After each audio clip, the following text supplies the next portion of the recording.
In the heart of London is an incredible world. The Natural History Museum. Home to 80 million sensations of nature. From dinosaurs to whales, giant squid to billion-year-old rocks. It's probably the most important fossil of a dinosaur that there is anywhere in the world.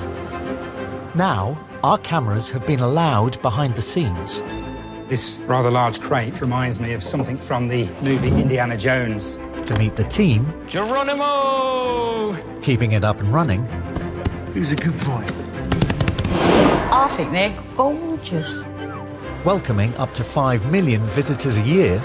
Hello, Control. Are we ready to open the museum? And bringing its unrivaled treasures to life. See those little faces? Aren't they cute? So you're looking at the backside of a maggot, which always makes me giggle. In this episode, an exciting new dinosaur is discovered. We get to unwrap them and discover what's inside. It's like Christmas. 7 billion years old and from outer space. So this is the oldest thing that we have in the museum. It's actually older than the solar system. And hunting for bugs at Anne Boleyn's castle. So you want to beat the tree assertively without thrashing all the branches and fruit off, of course, especially because it's somebody else's tree. Here we go, to infinity and beyond. This is the Natural History Museum as you've never seen it before.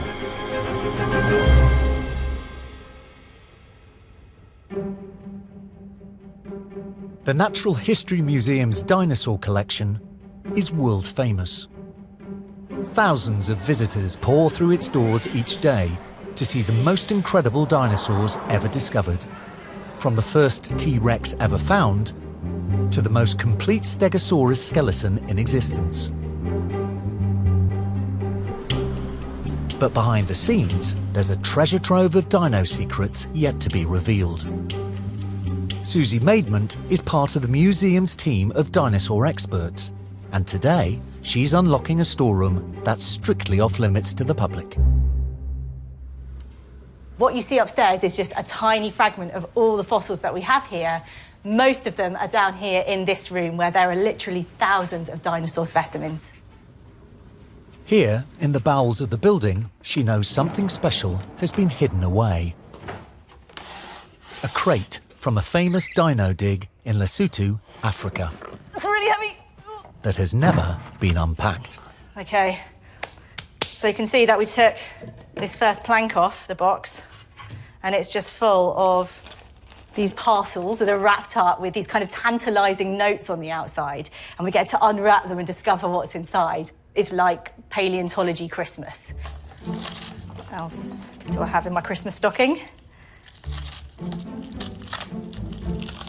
Ooh. It's difficult to know whether some of these have broken up as they've been in these boxes for so long, or whether they were broken when they found them. So this is one I'm really, really interested in. To most people, this might just look like a lump of rock, but to me, this is rather exciting. Susie's expert eye has spotted that this small piece of rock contains prehistoric dinosaur bones.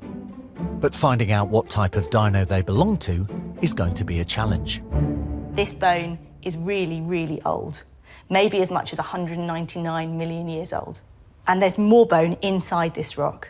We can't see the shape of that bone right now, but that's what we want to reveal. Lesotho in Africa, where these rocks were found, is famous for early and rare dinosaurs, like Heterodontosaurus and Lesothosaurus. Susie's wondering if her rock contains bones from these creatures. To solve the mystery, she's using the museum's cutting-edge CT scanner. I really hope that what we're going to see when we look at these images on the screen is a beautiful dinosaur skull in 3 dimensions preserved in these blocks of rock, and that would really make my day. Susie must wait until the rock's been scanned and analysed to find out if it contains something special.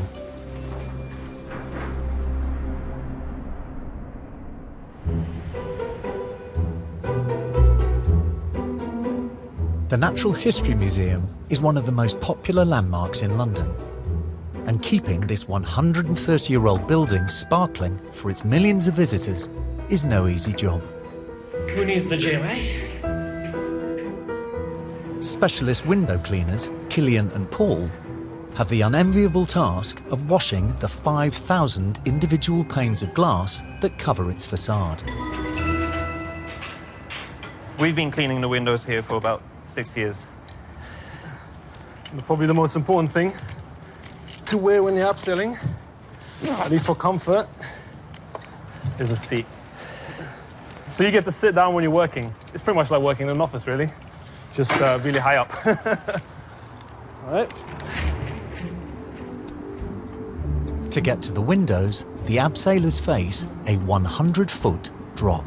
Sometimes I do get a bit of a pit in my stomach before going over the edge. Looking down and seeing how high it is. Wish me luck. Attaching yourself to a historic building can be a bit unnerving. If we're anchoring off of something that we're only 99% sure will hold, then I go first, because I'm fatter. And that way, if it holds me, then it'll definitely hold him. Every couple of months, I clean the windows at home. I'm actually quite bad at that. I clean windows when my missus orders me to clean windows. Oh, I just put my hand in spider webs or something. Yep. At this height, Killian and Paul can get up close to the building's history. I guess the nice thing about being a Natural History Museum is that it's a really old building. Many, many years ago, these handles here were used by window cleaners to walk along the edges and clean the windows, back before health and safety existed. This building has really amazing carvings. Some of them funny looking.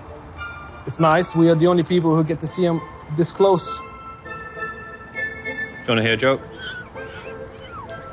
You missed a spot.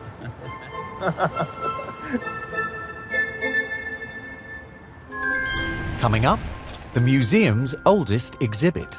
So there are tiny grains held within this meteorite that are older than the moon, and they're older than the Earth, and they're actually older than the sun. And the results are back from Susie's Dino scan. Oh, look at that. This is great news.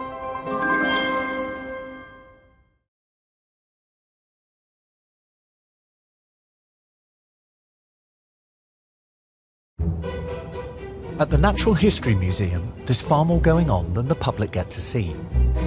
It's also home to over 300 experts who study the natural world in labs across its sites. But much of their work takes place out in the field.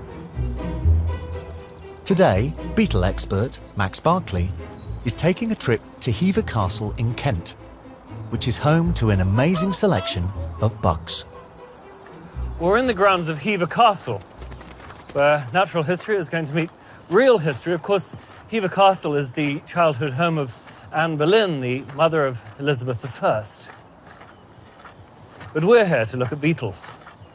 And there's a nice old orchard there with some apple trees that look like they're a couple of 100 years old, likely to support some interesting beetles. Max is taking part in a groundbreaking project which involves collecting every species of beetle in Britain. Today, he's hoping to find something new, but it's no easy task. What would really excite me today, it'd be nice to see something I haven't seen before. And there's 4,000 species of beetle in Britain. I haven't seen all of them. That is a beating tray. Very simple, it's basically like an umbrella. And you hold it underneath the branch, and then you hit the branch with a stick. So, not very technical, really. Have a look along the sides of the tree here. Have a look particularly at the mistletoe, which is interesting. But this tree is encrusted with lichen. I mean, it's a very old tree, even though it's very small. There's a couple of things on the beating tray there. There's a beetle. Ladybirds are beetles, of course. Max has been studying beetles for 25 years. It's a lifelong passion that's taken him across the globe. Well, this net has been all over the world. It's been all over South America. It's been in Brazil. It's been up the Andes in Peru. It's been in Central America in Belize. It's been in North America as well. There's some bloodstains there. That's probably from leeches in Borneo. So you want to beat the tree assertively enough that the insects are dislodged, without thrashing all the branches and fruit off, of course. Especially because it's somebody else's tree. Any beetles? The grounds here are old. They're as old as the castle, of course. So you have some continuity of the habitat, and probably the beetles here are the descendants of populations of beetles that were here when Henry VIII and Anne Boleyn were still living in the castle. This is a shield bug. It's also called a stink bug. When you handle them, if they get afraid or distressed, they'll produce a very strong almondy smell, which is why they're called stink bugs. I don't like the smell at all, so I'm not going to handle it.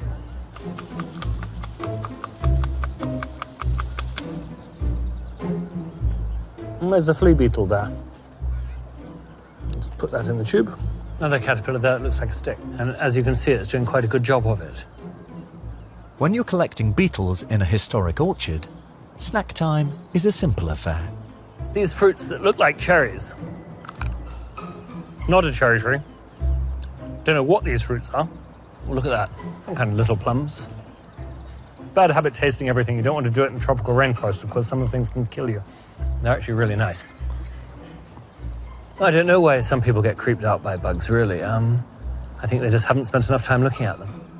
It's been a successful day, and Max will now return to the museum with his fresh haul of beetles.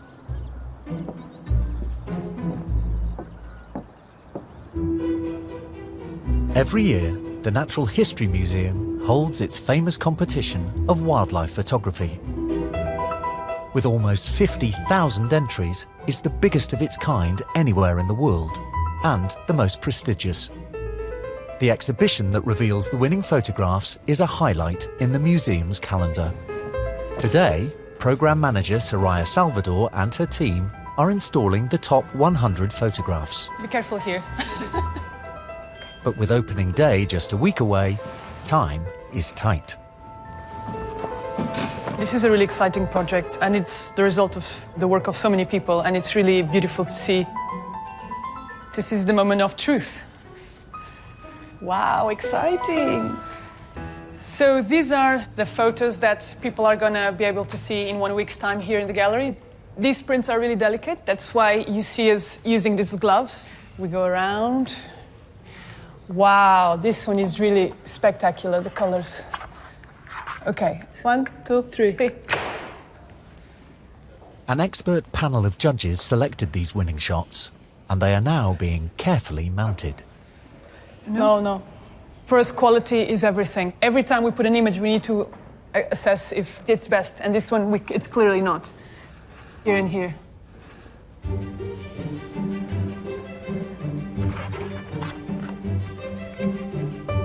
One, two, three. I thought it was bumpy. Each print is a challenge. Not perfect, so we are not entirely happy. Maybe it's catching some moisture. We're feeling a bit of pressure because there's still a lot of work to do. We have to install the images today. Okay, let's go to the next one. 1, 2, 3. It's beautiful. As it's the most popular event in the museum's calendar, the gift shop is also in a rush to get the new merchandise on the shelves in time for the grand opening. Wildlife Photographer of the Year tote bag. It's a black bag. Who doesn't like a black bag? I'm feeling great. I mean, it's the final last 5 minutes after 7 months of hard work. It's fantastic.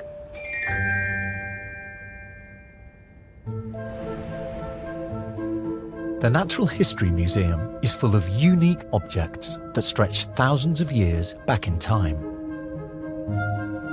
From prehistoric men to ancient insects and dinosaur fossils. But for Caroline Smith, who is a world authority on meteorites, there's one object that beats everything else in the museum, hands down. Kept tucked away, she's one of the few members of staff who's allowed to handle it. So what I have in here, in this rather unassuming box, is actually one of our treasures of the meteorites collection and indeed of the museum. This is quite a smelly meteorite. I can smell it. It has a very distinctive smell. So some people have described it as smelling a little bit like gunpowder. So this is a meteorite called Murchison. It fell in Australia in 1969, and even though it looks like just a boring old lump of black rock, it's much more interesting than that. So there are tiny grains held within this meteorite that are older than the dinosaurs. They're actually older than the moon, and they're older than the Earth, and they're actually older than the sun. So there are some tiny grains held within this meteorite that are as old as 7 billion years old. So this is the oldest thing that we have in the museum. It's actually older than the solar system. Remarkably, meteorites like this one could reveal how life on Earth first began. We've always wondered how life started on Earth. You know, it's one of those really big questions. And what's so amazing about this meteorite is it's got all of the key building blocks that you need for life to start held within it. When you start taking them apart, you start revealing that they're really amazing secrets. They are like little time capsules and space probes. Engine ignition, 2, 1, 0. And liftoff. As a world authority, Caroline has been recruited onto a very special project. I've actually been working with colleagues from NASA for the last few years on the NASA Mars 2020 mission, the Perseverance rover. She's given NASA a meteorite from the museum's collection that fell to Earth from Mars. And now, that meteorite is on board the rover on its way back to the Red Planet. Another piece of this rock that I'm holding is currently winging its way back to Mars on a 100 million mile journey, and it's got a very important job to do. So not all of our collection is currently in the building. Some of it is elsewhere, and some of it is indeed in space. This meteorite will help NASA's mission to discover whether there's life on other planets. To be involved in that mission, even in a very small way, is super exciting. That is the hairs standing up on the back of the neck and the sort of butterflies going in the stomach.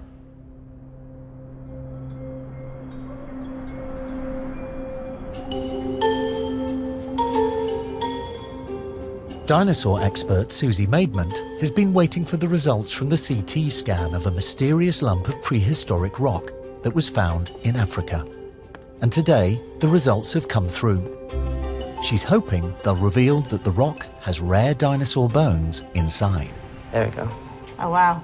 We've got a lot of detail here, which is really nice. From the first glance, it's promising. This is great news. This is really good. To Susie's expert eye, it looks like the rock contains an incredible discovery, an extremely unusual dinosaur skull. Is this the brain case here, do you think? Look, here's the back of the skull, and then these are the two processes that are sticking down from the bottom of the brain case. So I think we've got the back of the skull here. I think this should make this identifiable. So hopefully from this, we'll be able to tell what sort of dinosaur it is.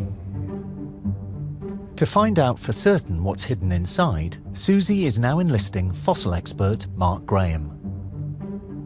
She wants him to chisel away at the hard rock and expose the fossil skull beneath, without damaging it. Only then will she be able to identify whether this really is a rare dinosaur. I've got some specimens for you. Fantastic. So these are the little skull blocks from Lesotho that we've CT scanned. This is really spectacular. Oh, good. So as you can see, there is a lot of bone in it. Yep. But what the CT scan shows is that it really looks very promising as a skull. This is brilliant, isn't it? Looks quite exciting, doesn't it? It does, it looks fantastic, yeah. And then I think with that much skull material, we should be able to identify it. This is beautifully preserved, Isn't it? The more I look at this and the more I look at the scans, the more I'm convinced it's a small dinosaur. I'm pretty excited. I think this is going to be very cool, and I can't wait to see what we get out of it. Exposing the bone from the rock is painstaking work and will take weeks to complete. Susie will now have to wait before the mystery of the skull in the rock can finally be solved. Coming up, Max uncovers an ancient secret. These beetles were alive when the pharaohs were building the pyramids in Egypt. It's tremendously exciting. And Susie gets special access to a museum treasure. They're virtually priceless, so it's pretty exciting to be able to get my hands on them.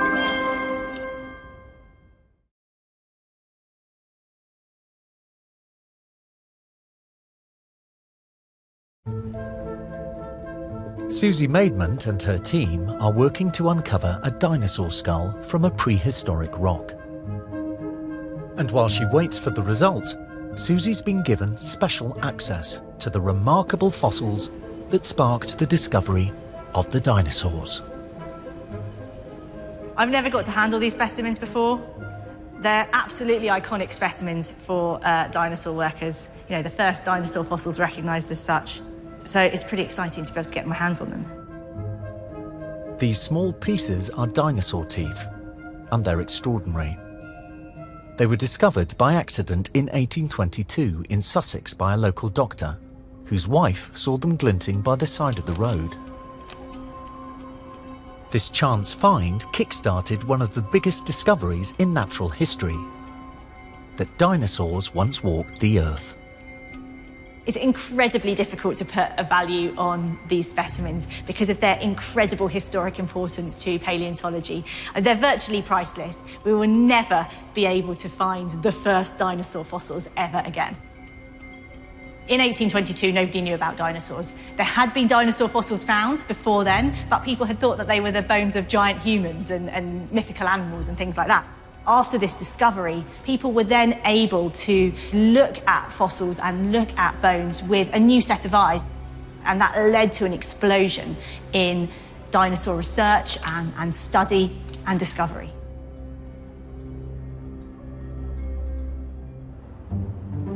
The Natural History Museum has 28 galleries and 450 interactive exhibits to entertain adults and children alike. Looking after them is a task that falls to special effects engineer Chris Russell. I've been here for quite a long time now, so I know most of the behind-the-scenes parts of the museum. Each morning, Chris and his team have 60 minutes to get everything up and running. So it's just really just going around, switching everything on, and then going around the front and checking that everything's working properly. And slowly the museum comes back to life every morning. This is the earthquake floor. I'm actually just waiting for the floor to start moving, which it is now, and just going to make sure that all of these barriers are secure. Yeah, that's all looking good. But today, Chris has saved his most special task until last.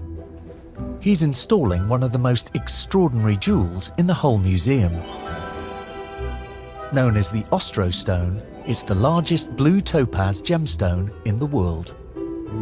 Found over 30 years ago, it weighs 2 kilograms and is over 9,000 carats. We're in the Minerals Gallery, one of the oldest style galleries in the museum, and we're looking at the Ostro Stone. It's one of the largest specimens of its type in the world and was found in the Amazon rainforest. So we've just been putting the gemstone back onto public display and then adjusting the lighting on it to bring out the best aspects of the stone. So as the visitor looks at the stone, the lighting changes and you can just see different colours that come through and different patterns as the light refracts through the stone. Gemstones come in all different shapes, sizes and different colours. And this is one of the most amazing ones we've got in this gallery. Really, really beautiful.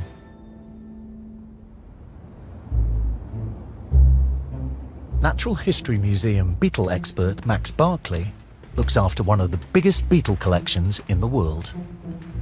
We have one of the largest, one of the oldest, and the most comprehensive collections of its kind anywhere in the world. We have here about 22,000 boxes of beetles containing about 8 million specimens. One of my favorite things is in this cabinet. So these are the gold and silver chafers from the cloud forests of Central America. These have been called bling beetles. We think they're trying to look like droplets of water so that they can hide from the birds and monkeys. This is the biggest beetle in the world, and this is a species called Titanus giganteus.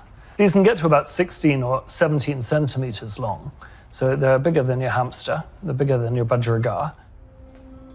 Recently, Max found a remarkable pair of beetles hidden away in the collection.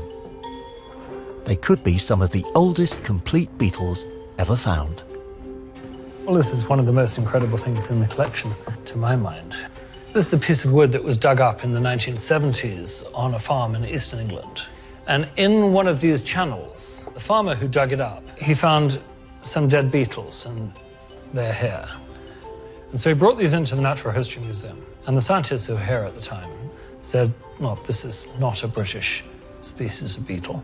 So there was always a mystery about these beetles. What were they doing here? Why were they here? What were they doing in that bit of wood? And so it was put into a drawer in the museum, and it was left, really, for 30 or 40 years. The beetles lay undisturbed in the museum's vaults until Max came across them several years ago. He suspected the reason...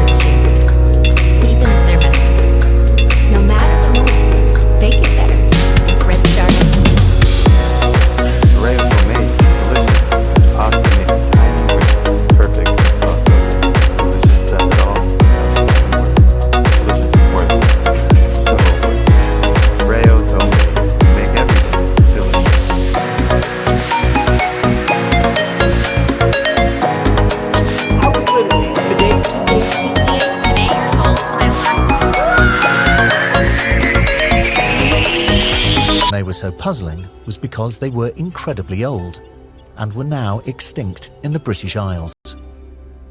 Well, I decided that we were going to find out once and for all how old these specimens were. So we sent some tiny samples of these beetles and of this piece of wood off to be carbon dated. The results have just come back, and they're remarkable. Just got the results back from this. And that's quite interesting because we always suspected that they were old. But actually, these beetles are older than the Tudors, older than the Roman occupation of Britain, even older than the Roman Empire. These beetles were alive and chewing the inside of that piece of wood when the pharaohs were building the pyramids in Egypt. They're 3,875 years old. It's tremendously exciting. Max believes these oak Capricorn beetles died out in Britain as the climate changed. So this is a beetle that's associated with warmer climates. And possibly it existed in Britain 4,000 years ago because the climate was warmer. And as the climate cooled and the habitats were destroyed, it became extinct. It's quite extraordinary to realize that you're holding something in your hand that looks like it was collected yesterday, and it's actually several millennia old. It's quite remarkable. Max's ancient beetles will now go on display in a major exhibition.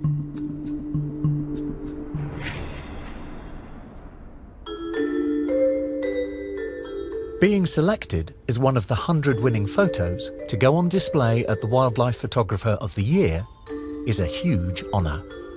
Many of the chosen pictures were taken in remote locations. But British photographer Matt Moran took his picture just 10 minutes from his house in North London.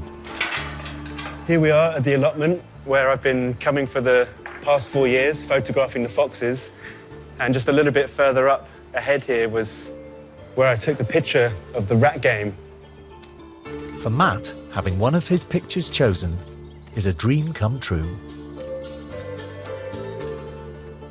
I've been entering the competition for the past 18 years, and I always thought the answer was just to go abroad and to exotic locations. And here we are in a North London allotment, and this time around I got lucky one night.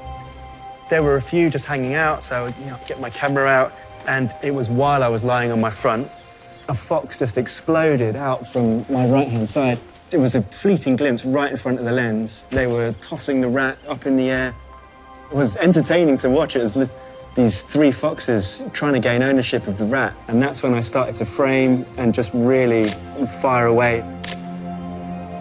Steam was coming out of my camera, and I knew that I've got to get this moment, I've got to get this shot. And I reviewed the pictures quickly, and I could see this one shot on the back of my camera, and I zoomed in, saw it was sharp, and I was like, yes, you know, I've got it. I've got something really good here.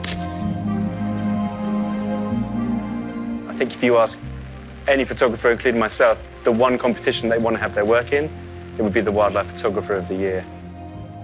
It's like the equivalent of winning the World Cup.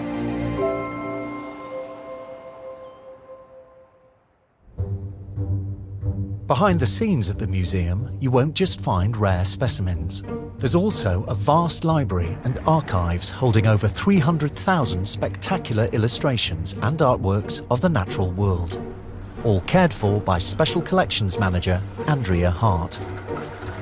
But the crown jewel of this collection is a book on American birds. It contains over 400 hand-coloured prints, capturing wildlife as never seen before. A rare copy recently sold at auction for £7 million, making it one of the world's most expensive books. Okay, so this is one of the heaviest volumes in the library, but it's also one of the biggest treasures that we have as well. This is John James Audubon's Birds of America, first printed in 1827, and it is just full of the most amazing birds that he captured in watercolour, and the most incredible thing is that they are all life-size. You can just see that these are almost painted yesterday instead of nearly 200 years ago. So today I'm having a look through the volumes to choose another plate that we can put on display for the public to come and see. So I think this one is going to be the next one to go into the gallery. The images are so sensitive to light damage that each one can only be on show for a limited time. So we're in the Treasures Gallery, one of my favourite galleries at the museum, and about to swap one treasure for another.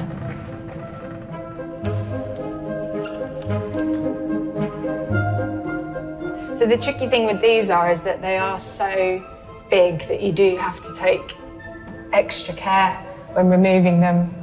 So it's always a relief when you get that out cleanly in one go. This is one of my favourite ones, I think particularly because owls are one of my mum's favourite birds. And hopefully we'll get it all in one go.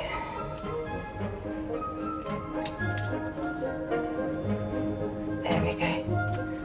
Love this one because it really does look like the owls are really looking back at you.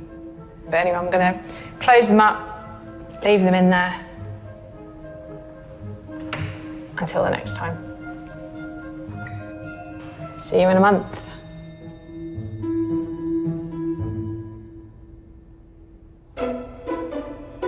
In his lab, fossil expert Mark Graham has been chiselling away at the piece of rock given to him by dino expert Susie Maidment. A CT scan suggested there was part of a rare dinosaur skull hidden inside. But it will only be through Mark's painstaking work that the fossil will be revealed. I'm getting rid of this crud, really. The trouble is the bones are lovely, but to get to them, you've got to remove all this is just sort of crap. It takes forever to do it because it's so hard, so just got to be patient, keep at it, and eventually we'll get through to the good stuff. One wrong slip could destroy a 199-million-year-old fossil that can never be restored. One of the things I worked on took about 9 years to do, so that's an example of how long it can take around here to make progress on some stuff. It is a very, very distinct and strange job, really. So I don't know, I'm probably a bit of a weirdo. Most people would probably tell you that, but I enjoy it, so I don't give a toss, really. For Mark, working at the museum is the best job in the world. If I'd seriously thought at 6 years old that I would have been working here, I would have been so excited. You know, I would have wanted to grow up really quickly. You kind of look back and pinch yourself and you think, how did I get here? And I still do that now. It's certainly a good party stopper. You go to a party and someone says, what do you do for a living? I say, well, I work with dinosaurs at a natural history museum. So they all think it's really pretty cool. After weeks of careful scraping, Mark's hard work is finally paying off. A fossil skull is starting to emerge. You know, some people who don't know would look at this and think it's just a lump of old rock with a couple of knobbly bits sticking out of it, but It actually represents something really important because there's a dinosaur skull in here. And not only that, but it's going to be a really, really rare dinosaur skull, so I'm super excited to get this job done.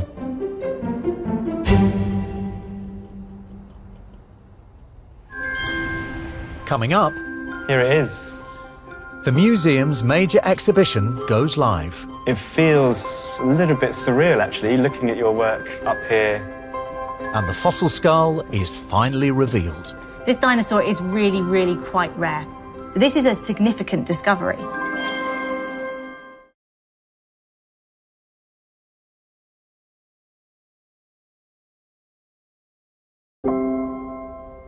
It's just a few days before the Wildlife Photographer of the Year exhibition finally opens to the public.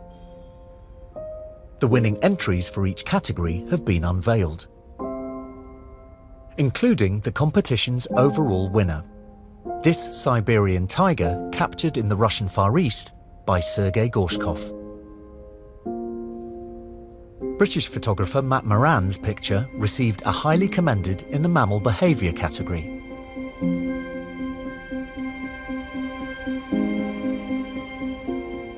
Today, he's getting his first glimpse of his photograph in the exhibition. Here it is. It feels a little bit surreal, actually, looking at your work up here, you know, amongst all of this amazing selection of images from all over the world. I took this photo over a year ago now, and it's just amazing to be able to stand in front of this moment that I remember so well. I'm definitely proud of myself because I've been entering this competition for 18 years. So to be able to finally have my own panel up here with an animal that's just 10 minutes walk from my house is absolutely magnificent.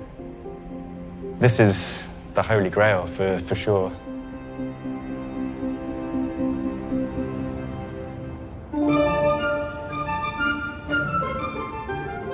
Every visitor walks beneath the museum's spectacular hand-painted ceiling, but very few people have ever been up close. Today, botanist Sandy Knapp is going to inspect this unexplored treasure for herself. I love this building, and I actually love this ceiling, and I'm so lucky because every single day I get to walk through those doors, I get to walk across this hall, look up and see all these amazing plants arched above me. It's something that starts every day with a lift. Hi, Tom. This is so exciting. Sandy is hoping to identify key features on the paintings that can't be seen from the ground. I'm getting to go up in this cherry picker to get closer to this amazing ceiling than I've ever been before, which has been one of my dreams for many, many years.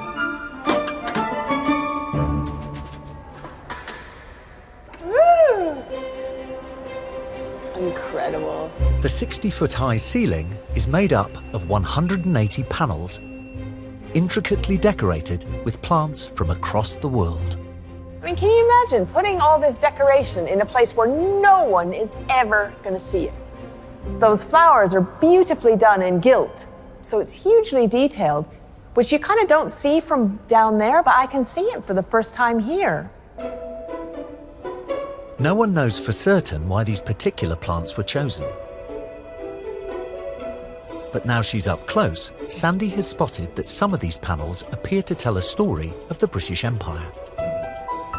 A few of the plants here on the ceiling are those plants that fueled the British economy in the Victorian times. So they were things like cotton and tobacco and tea, which were the real crops which brought in money. They also were involved with a lot of misery for the people who harvested them, enslaved people whose lands were taken, but that was how the British Empire was made. It's like a hidden treasure in plain view, isn't it? You know, you only see it when you look up. It's a work of art. In a way, this is our version of the Sistine Chapel ceiling. But I kind of like it better. It is amazing.